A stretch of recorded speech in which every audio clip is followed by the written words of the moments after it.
আপোনালোকক মোৰ YouTube channel solution প্লাছলৈ আকৌ এবাৰ স্বাগতম জনাইছো। আজি মই আপোনালোকক ভিডিঅ'টো আৰম্ভ কৰাৰ আগতে এটা মই প্ৰশ্ন আপোনালোকক সুধিব বিচাৰিছো যে আমি কিয় বাৰু অধিক পৰিমাণে নীলা ৰঙৰ চিয়াহী ব্যৱহাৰ কৰো, তাৰ তুলনাত আমি কিয় ক'লা বা ৰঙা ৰঙৰ চিয়াহী খুব কম পৰিমাণে ব্যৱহাৰ কৰো। আজি মই এই কথাটো ইয়াৰ উত্তৰটো পাবৰ বাবে আপোনালোকক দিবৰ বাবে যিসকলে গম নাপায় যে নীলা ৰঙৰ চিয়াহী আমি কিয় অধিক ব্যৱহাৰ কৰো তেওঁলোকক অৱগত কৰিবৰ বাবে মই এই ভিডিঅ'টো আজি আপোনালোকৰ বাবে আগবঢ়াইছো। আসলতে কথাটো হ'ল কি আমি নীলা ৰঙৰ চিয়াহী পেনবিলাক কিয় বেছি ব্যৱহাৰ কৰো। আসলতে কথাটো আমি সায়েন্সৰ ফালৰ পৰা যদি বিজ্ঞানৰ দৃষ্টিভংগীৰ ফালৰ পৰা আমি চাবলৈ যাওঁ তেতিয়াহ'লে আমি জানো যে সকলোবিলাক ৰঙৰে সকলোবিলাক কালাৰৰে একোটা একোটা তৰংগ দৈৰ্ঘ্য আছে।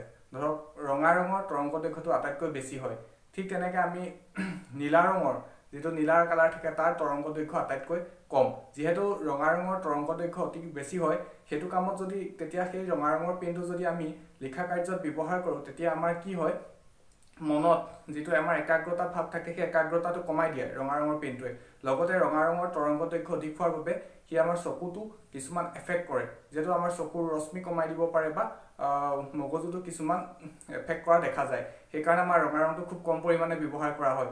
কিন্তু নীলা ৰঙৰ যেটো তৰংগ দৈৰ্ঘ্যটো একেবাৰে কম হয় সেইবাবে নীলা ৰং আমি ব্যৱহাৰ কৰিলে আমাৰ একাগ্ৰতাও লিখাৰ সময়ত যেটো আমাক একাগ্ৰতাৰ প্ৰয়োজন হয়, কিবা এটা কাম আমি যদি কৰিবলৈ যাওঁ কিবা এটা লিখি থাকো তেনেকুৱা সময়ত আমাক বহুত একাগ্ৰতাৰ প্ৰয়োজন হয় আৰু আমাৰ নীলা ৰঙে আমাৰ একাগ্ৰতাটো বজাই ৰখাত সহায় কৰে, কিন্তু ৰঙা ৰঙে আমাৰ একাগ্ৰতাটো কমাই দিয়ে। ঠিক সেইদৰে আমি ক'লা ৰঙৰ চিয়াহী কিয় কম পৰিমাণে ব্যৱহাৰ কৰো। আসলতে ক'লা ৰঙৰ চিয়াহী যেটো পেন হয় সেই পেনটো ব্যৱহাৰ কৰাৰ আটাইতকৈ আমাৰ এটা অসুবিধা হৈছে যে ধৰক মোৰ ওচৰত এটা দুখন কাগজ আছে, মই আপোনাক দেখাইছো। মোৰ ওচৰত দুখন কাগজ আছে, এই দুখন কাগজে যেনিবা এখন মোৰ অৰিজিনেল হয়, এখন হৈছে জেৰক্স কপি। ইয়াৰ এখন মোৰ অৰিজিনেল, এখন হৈছে জেৰক্স কপি। এতিয়া কথাটো হ'ল দুইখনেই মোৰ ক'লা ৰঙে লিখা, দুইখন ক'লা ৰঙে লিখা। এতিয়া যদি মই সুধো আপোনালোকক ইয়াত কোনখন মোৰ অৰিজিনেল কপি, এইখন নে এইখন, বা কেতিয়াবা আপোনাৰ খুব খৰখেদাকৈ হ'লে আমি কি কৰো অৰিজিনেল কপিখন একে কালাৰ হ'লে অৰিজিনেলখনকে জমা কৰি আমি হয়তো জেৰক্স কপিখন লগত ৰাখি দিব পাৰে। এনেকুৱা সময়ত আমাৰ বহুত অসুবিধা হ'ব পাৰে।